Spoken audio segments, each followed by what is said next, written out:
Good morning. आज के इस वीडियो में मैं आप लोगों के साथ 3 पॉइंट डिस्कस करूंगा। पहला पॉइंट वैक्सीन से रिलेटेड, जिन लोगों को पहला डोज का अपॉइंटमेंट नहीं मिला है अभी तक, उन लोगों के लिए कुछ ट्रबल शूटिंग गाइडलाइंस बताऊंगा। अगर आप उसे फॉलो करेंगे तो क्या पता आपको अपॉइंटमेंट मिल जाए। अपॉइंटमेंट लेके आपको पहला डोज लेना ज़रूरी इसलिए भी है क्योंकि 1 अगस्त से सारे लोगों को वैक्सीन ले लेना चाहिए। अगर जो भी फर्स्ट डोज कम से कम अगर नहीं लेंगे तो उनको बाहर जहाँ पे भी गवर्नमेंट ऑफिसेस में, प्राइवेट ऑफिसेस में या फिर कमर्शियल मॉल्स और मार्केट्स में जहाँ भी तवक्कलना चेक होता है वहाँ पे उनको घुसने नहीं दिया जाएगा। तो आपको अपॉइंटमेंट लेके वैक्सीन लेना बहुत ज़रूरी हो गया। इसके बारे में थोड़ा सा बात करेंगे। बाकी 2 पॉइंट है छोटे छोटे, पहले उसको डिस्कस कर लेते हैं। कल 2 अपडेट आया था। पहला अपडेट हज से रिलेटेड, हज 2021। उन्होंने कहा है कि जो लोग सऊदी अरेबिया में हैं, चाहे वो सिटीज़न हो और रेसिडेंट हो और फुल्ली वैक्सीनेटेड हो, उन लोगों को ही हज करने दिया जाएगा। बाहर से इस बार कोई नहीं आएगा। अराउंड 60,000 जो हाजी है उन लोगों को ही अलाउ किया जाएगा। ये जो डिसीजन उन्होंने इसलिए दिया है ताकि जो हेल्थ है हाजी का, जो पिलग्रिम्स है, उनका हेल्थ का ध्यान रखा जाए। तो चलिए, ये मैंने क्योंकि इसलिए आपको बता दिया है कि मैंने एक वीडियो रिलीज़ करा था इंडियंस के लिए कि हज का एप्लीकेशन कैसे फिलअप करना है। तो अब आपके लिए वो एप्लीकेबल नहीं होगा। अब खाली सऊदी में जो है रेसिडेंट हैं और सिटीज़न हैं जो फुल्ली वैक्सीनेटेड है, 2 डोज ऑफ वैक्सीन ले लिया है उन्होंने या फिर 1 डोज और रिकवरी फ्रॉम कोविड हो गया है, उन लोग ही हज कर सकते हैं। ओके, ये था एक अपडेट। और एक अपडेट कल आया था उन लोगों के लिए जिनका वीज़ा अभी तक अनयूज्ड है, उनका वीज़ा 31 जुलाई तक एक्सटेंड कर दिया गया है। ओके, एक प्लेटफॉर्म उन्होंने बताया है इंजाज। ओके, इंजाज, जिसका लिंक मैं डिस्क्रिप्शन में दे दूंगा। वहाँ पे आप चेक कर सकते हैं, जिसमें आपका पासपोर्ट नंबर आपको देना होगा, वीज़ा नंबर देना होगा, ईमेल आईडी देना होगा और आपको एक्सटेंड पे क्लिक करना होगा। कल तक जिनका भी मैंने चेक करा था या जिन लोगों ने भी चेक करा था उनका तो अपडेट नहीं हुआ। उनका एक एरर मैसेज आ रहा था कि this data is not included for extension, ऐसा कुछ एक मैसेज आ रहा था उनको। शायद आज हो जाए, आज अपडेट हो जाए क्योंकि कल ही पब्लिश हुआ था। तो आप देखते रहिएगा जिन लोगों का वीज़ा अनयूज्ड है।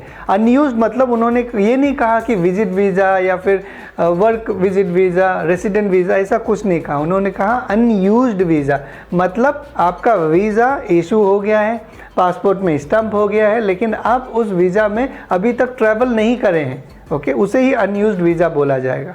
जहाँ तक री एंट्री का है, जो एक बार सऊदी आए थे फिर छुट्टी में गए, उन लोगों के लिए एक दूसरा प्लेटफॉर्म है जहाँ पे वो चेक कर सकते हैं।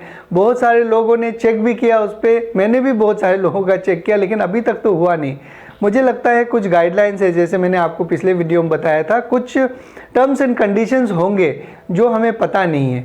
अगर वो कंप्लाई होता हो तभी उन लोगों का वीज़ा एक्सटेंड होगा, जो री एंट्री वीज़ा है या फिर जो सऊदी से इंडिया गए थे, मल्टीपल एंट्री वीज़ा है उन लोगों का। तो चेक करते रहिए, देखिए क्या होता है, यही एक ऑप्शन है। ओके, अब बात करेंगे जो पहला पॉइंट मैंने आपको बताया था वैक्सीन से रिलेटेड। बहुत सारे लोगों को अभी भी वैक्सीन नहीं मिला है। जो स्टैटिस्टिक्स है उसके मुताबिक अराउंड 13.3 मिलियन लोगों को वैक्सीन मिला है सऊदी अरेबिया में, और सऊदी का जो पॉपुलेशन है वो अराउंड 35.2 या 3 मिलियन ऐसा कुछ है। तो अब देखिए 15 + 20 मिलियन लोगों को अभी तक वैक्सीन नहीं मिला है। उनमें से आप 5 मिलियन हटा दीजिए जो बच्चे होंगे। ओके, और कितने हो गए, 20 है ना, 20 से 5 मिलियन आप हटा दीजिए, 15 मिलियन लोगों को अभी भी नहीं मिला है।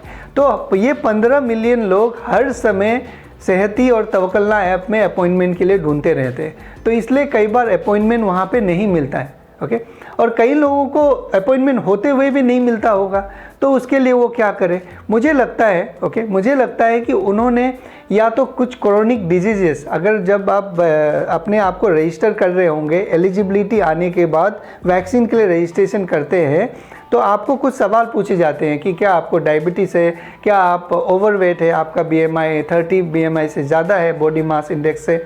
तो उस समय शायद आपने कुछ गलती किया होगा। ओके, पहला ये पॉसिबिलिटी हो सकता है।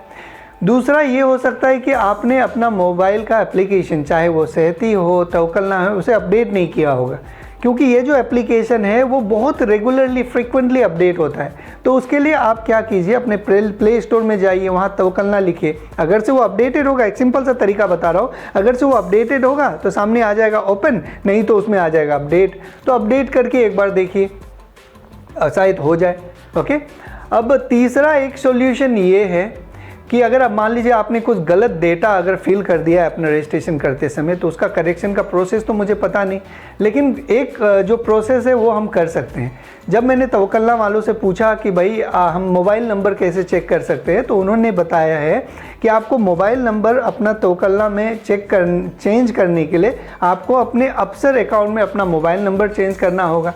जब आप अपने अफसर अकाउंट में मोबाइल नंबर चेंज कर लेंगे, अफसर अकाउंट में मोबाइल नंबर चेंज करने के लिए आपको अफसर मशीन में जाना होगा, फिंगर जो बायोमेट्रिक्स दीजिए, नंबर चेंज कीजिए, हो जाएगा आराम से। ओके, जब आपका अफसर अकाउंट में नंबर चेंज हो जाएगा, इसके बाद आप फिर से वो जो नया नंबर से नया से रजिस्टर कर सकते हैं तवक्कलना में। उस समय अपना डेटा ओके सही डालिएगा, है ना। और सेहती में भी अगर आप उसी हिसाब से करें तो अच्छा रहेगा, ताकि आपको एप्लीकेशन मिले। मुझे लगता है तवक्कलना और सेहती में तवक्कलना ज़्यादा इजी है और फीसेबल है, उनके कस्टमर सपोर्ट्स भी काफ़ी अच्छे हैं, आप उनमें अपॉइंटमेंट ले सकते हैं। जब मैंने वैक्सीन लिया था तो मैंने तवक्कलना में ही लिया था, सेहती में तो मुझे मिला नहीं। ओके, तो अगर आप ये ट्रैवल शूट करेंगे तो क्या पता आपको अपॉइंटमेंट मिल जाएगा, और जैसे ही मिले अपॉइंटमेंट आप ले लीजिए। अगर अपॉइंटमेंट नहीं, वैक्सीन ले लीजिए, अगर अपॉइंटमेंट नहीं मिलता है तो कोई भी सरकारी अस्पताल में जाइए। ओके, नहीं मिलता है तो सरकारी अस्पताल में जाइए, वहाँ पे पता कीजिए कि मुझे तो भाई अपॉइंटमेंट नहीं आ रहा है, मैं क्या करूँ। क्योंकि 1 अगस्त तक अगर आप वैक्सीन नहीं लेंगे तो बहुत सारे डिफ़िकल्टीज। और एक अपडेट है कि तवक्कलना 75 कंट्रीज़ में अभी एक्सेसिबल है, मतलब आप 75 कंट्रीज़ से यूज़ कर सकते हैं। पहले क्या होता था कि तवक्कलना जो है उसे हम यूज़ नहीं कर सकते इंडिया से या फिर दूसरे सऊदी के बाहर जाके, लेकिन अब उसे इस्तेमाल कर सकते हैं, जिसमें 75 कंट्रीज़ में इंडिया भी है। अगर आप सीक्वेंस देखेंगे इनके अपडेट्स के, तो पहले इन्होंने ई सर्विस पोर्टल किया, इन्होंने मुकीम पोर्टल किया कि आप ई सर्विस में जो रेसिडेंट है ई सर्विस में अपना वैक्सीन सर्टिफिकेट अपलोड कीजिए, आपका तवक्कलना में अपडेट हो जाएगा। बाकी जो न्यू विजिटर्स हैं वो मुकीम में अपलोड कीजिए with in 72 hours of departure, तो आपका तवक्कलना में अपडेट हो जाएगा। तो ये जो अपडेट्स इन्होंने पहले करे थे ये सीक्वेंस में था। अभी और एक अपडेट इन्होंने क्या करा है कि 75 कंट्रीज़ में आपका एप्लीकेशन यूज़ आप कर सकते हैं, है ना, खोल सकते हैं। तो ये तवक्कलना में आपका स्टेटस, हेल्थ स्टेटस अपडेट हो जाएगा, तो आपको शायद एयरपोर्ट में भी दिखाने के लिए अलाउ कर दिया जाएगा, सारे एयरपोर्ट्स को इन्फॉर्म कर दिया जाएगा शायद। हाँ, ये आने वाले सीक्वेंस में है, मेरा एजम्पशन है, अभी तक नहीं हुआ है कि क्या पता तवक्कलना ही दिखाएंगे एयरपोर्ट में, तो वो एक्सेप्टेबल है। जिस तरह से हम बहरीन जाते हैं, तो बहरीन जाते समय अगर आप कॉस्वे में अपना तवक्कलना में स्टेटस दिखाएंगे इम्यून वैक्सीनेटेड, तो आपको जाने देते हैं। उसी हिसाब से अगर जो बहरीन से सऊदी आता है, अगर बी अवेयर ऐप दिखाएगा तो वो मान्यता है उनको, ओके, अप्रूवल है, वो यूज़ कर सकते हैं। तो ये जो सीक्वेंस है, मुझे लगता है कि आने वाले दिनों में तवक्कलना हम ट्रैवल करते समय इन 75 कंट्रीज़ के एयरपोर्ट में अगर दिखाएंगे तो क्या पता वो एक्सेसिबल हो। अच्छा अपडेट है ये, आने वाले दिनों में बहुत सारे इजी प्रोसेस होने वाले हैं। आप लोग अगर इंडिया में हैं, सऊदी अरेबिया आने का इंतज़ार कर रहे हैं, तो वेट कीजिए। ओके, तो ये सारे अपडेट्स हैं जो मुझे आप लोगों के साथ शेयर करने थे। अपना ख्याल रखिए। Thank you very much.